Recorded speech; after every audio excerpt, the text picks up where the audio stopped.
Hello बच्चों। कल हम लोग पढ़ रहे थे सहायक ग्रंथ के बारे में। सहायक ग्रंथ क्या होती है इसके बारे में हम लोग पूर्ण रूप से अध्ययन कर लिए थे। इसमें कुछ चीजें बची थी जिसके बारे में हम लोग नहीं जान पाए। आज उसके बारे में हम लोग आइए देखते हैं। तो यहाँ पे आप देखिए क्या है। प्रोस्टेट ग्रंथ और एक जोड़ी वल्वो यूरेथ्रल या काउपर कहते हैं। तो एक जोड़ी जो काउपर होती है या वल्वोयूरेथ्रल है, ये क्या कार्य करता है और प्रोस्टेट ग्रंथि का क्या कार्य है, इसके बारे में हम लोग जानते हैं। तो हेडिंग आप बनाएंगे, एक जोड़ी वल्वो यूरेथ्रल। क्या एक जोड़ी वल्वो यूरेथ्रल या काउपर। तो ये क्या होता है। वल्वोयूरेथ्रल या काउपर जो होता है, यह मूत्र मार्ग, जो वल्वोयूरेथ्रल होता है यह मूत्र मार्ग के मूत्र मार्ग के अम्लीयता को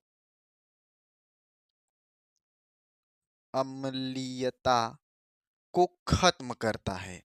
जो ये वल्वोयूरेथ्रल होता है, जो मूत्र मार्ग होता है, उस मूत्र मार्ग में जो अम्लीय क्षेत्र होता है उसे खत्म करने का यह कार्य करता है और चिकनाहट देता है। और क्या देता है? चिकनाहट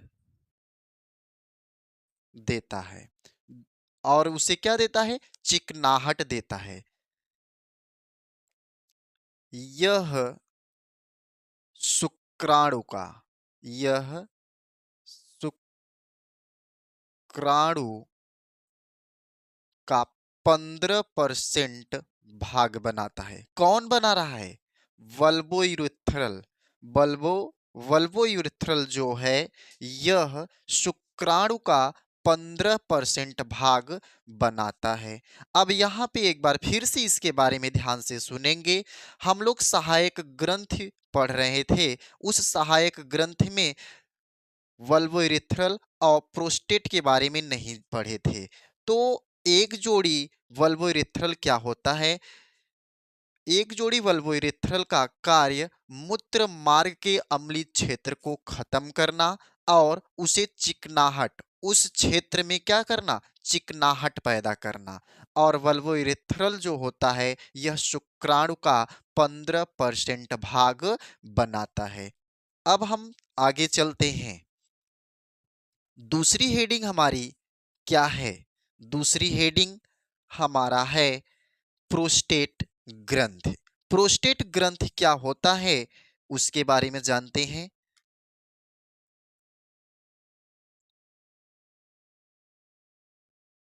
प्रोस्टेट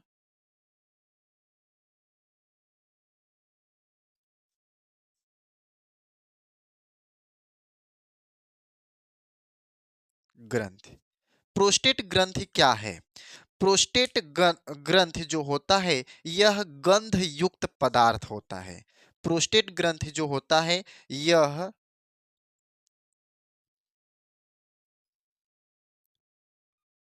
गंध, क्या होता है? यह गंध युक्त, सॉरी गलत यहां पे लिख दिए हैं। प्रोस्टेट ग्रंथ गंध युक्त पदार्थ होता है। जो क्या होते हैं? ये सफेद रंग के होते हैं। कैसे होते हैं? ये सफेद रंग के होते हैं। प्रोस्टेट ग्रंथि गंध युक्त पदार्थ होते हैं और सफेद रंग के होते हैं। सफेद रंग के होते हैं। कैसे होते हैं? सफेद रंग के होते हैं। इनमें इनमें कार्बन तथा कैल्शियम आयन पाया जाता है। इनमें क्या पाया जाता है? कार्बन और कैल्शियम आयन पाया जाता है। जो शुक्राणु का जो शुक्राणु का कितना परसेंट भाग बनाते हैं? ये 25% भाग बनाते हैं। ठीक ना? एक बार फिर से ध्यान से सुनिए। प्रोस्टेट ग्रंथ क्या होता है? प्रोस्टेट ग्रंथ गंध युक्त पदार्थ होता है जो सफेद रंग का है। इसमें कैल्शियम तथा कार्बन पाया जाता है जो शुक्राणुओं का 25% भाग बनाता है। तो गंध युक्त क्यों होता है? क्योंकि इसमें कार्बन पाया जा रहा है और कैल्शियम पाया जा रहा है। इनके पाए जाने के कारण यह गंध युक्त होता है, जिसे क्या कहते हैं? प्रोस्टेट ग्रंथि कहते हैं। तो अब ये हमारा पूरा खत्म हुआ सहायक ग्रंथि। अब इसके आगे हम लोग नेक्स्ट पढ़ते हैं। आइए देखते हैं। अब नेक्स्ट हमारा क्या है? बाह्य जननेंद्रिय। बाह्य जननेंद्रिय पढ़ने के बाद हमारा ये पूरी टॉपिक नर जनन तंत्र समाप्त हो जाएगा। बाह्य जननेंद्रिय, बाह्य जननेंद्रिय। तो बाह्य जननेंद्रिय क्या होता है? यह नर का, यह नर का बाह्य अंग होता है। यह नर का कौन सा अंग होता है? बाह्य अंग होता है, जो कैसा होता है? बेलनाकार होता है। कैसा होता है? बेलनाकार होता है। यह नर का बाह्य अंग है जो बेलनाकार होता है।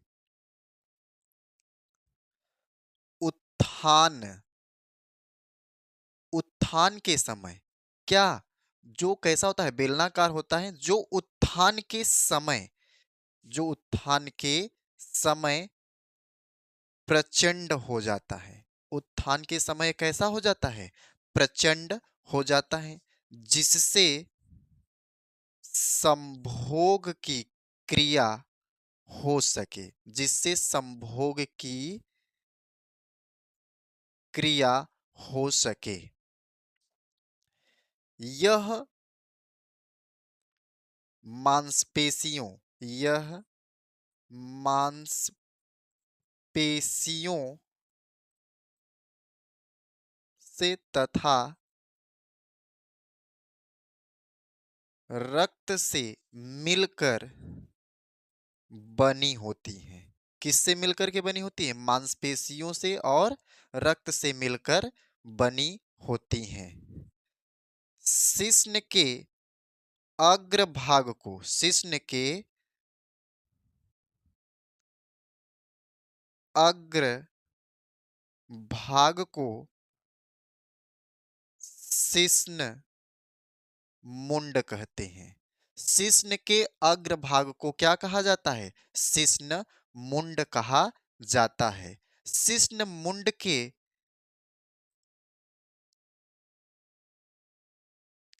शिश्न मुंड के अग्रभाग में, शिश्न मुंड के अग्रभाग में छिद्र, छिद्र पाया जाता है, जिसे मूत्र जनन छिद्र कहते हैं। ठीक ना? एक बार फिर से ध्यान से सुनेंगे। बाह्य जननेंद्रिय क्या होता है? यह नर का बाह्य अंग होता है जो बेलनाकार होता है। कैसा होता है? बेलनाकार होता है। उत्थान के समय यह प्रचंड हो जाता है, यह उत्थान के समय प्रचंड हो जाता है, जिससे संभोग की क्रिया हो सके, जिससे क्या हो सके? संभोग की क्रिया हो सके। यह जो बाह्य जननेंद्रिय होता है, यह मांसपेशियों तथा रक्त से मिलकर बनी होती हैं। शिश्न के अग्र भाग को, शिश्न के अग्र भाग को शिश्न मुंड कहते हैं। क्या कहते हैं? शिश्न मुंड कहते हैं। और शिश्न मुंड के आगे छिद्र पाया जाता है, जिसे मूत्र जनन छिद्र कहते हैं। तो बच्चों, यहाँ तक आपका पूरी टॉपिक नर जनन तंत्र का खत्म होता है। अगर कोई भी टॉपिक समझ में नहीं आता है तो आप कमेंट जरूर करिएगा। ठीक है। अब इसके आगे आपका है मादा जनन तंत्र। अब नेक्स्ट डे हम देखते हैं मादा जनन तंत्र को।